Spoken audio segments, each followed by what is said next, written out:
Welcome to QuickBites, public speaking tips and techniques you can digest in 5 minutes or less.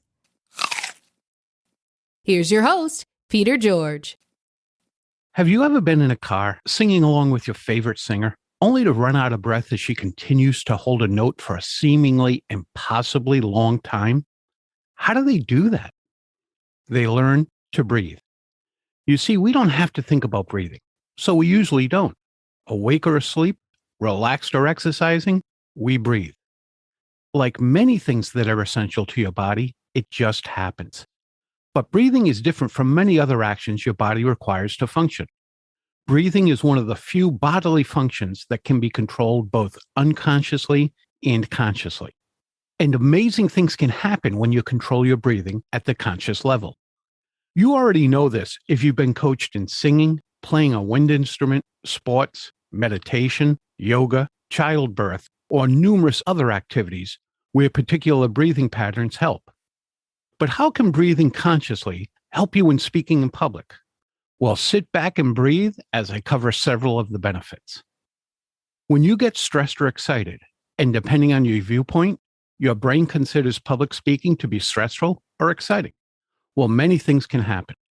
First, your brain signals your adrenal glands to release adrenaline into your bloodstream. And then a whole host of things happen to your body. Your heart beats faster. Your breathing gets faster. Your blood pressure increases. You begin to sweat. You feel a sense of nervousness. Your senses heighten. Your ability to feel pain decreases and your strength increases. This series of reactions is commonly known as an adrenaline rush. I'm sure you've experienced this, and you might now be thinking, yes, and I hate it. How do I make it stop? You don't want to make it stop. What you want to do is harness that energy. And that brings us back to breathing consciously. When working with my clients, I cover two methods of breathing, diaphragmatic and sighing.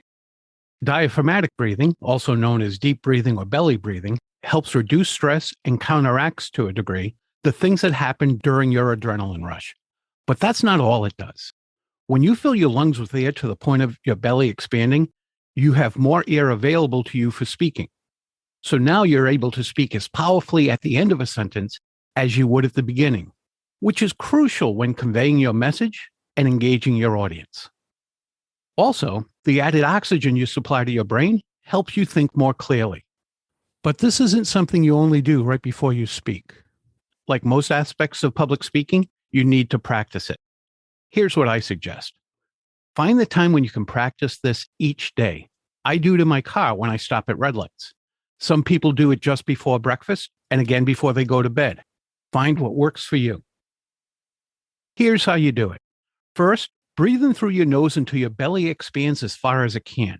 Do not hold it. Then slowly let it out through your mouth and repeat. That's it. But you must practice it faithfully.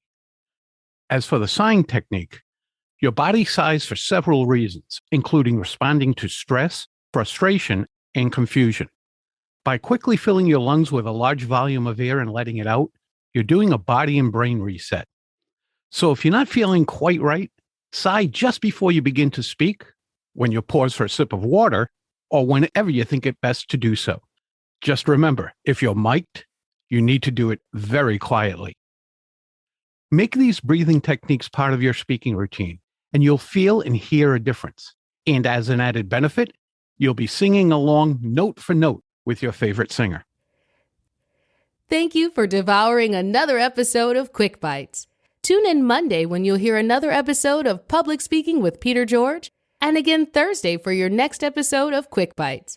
Until then, remember, when it comes to speaking in public, you've got this.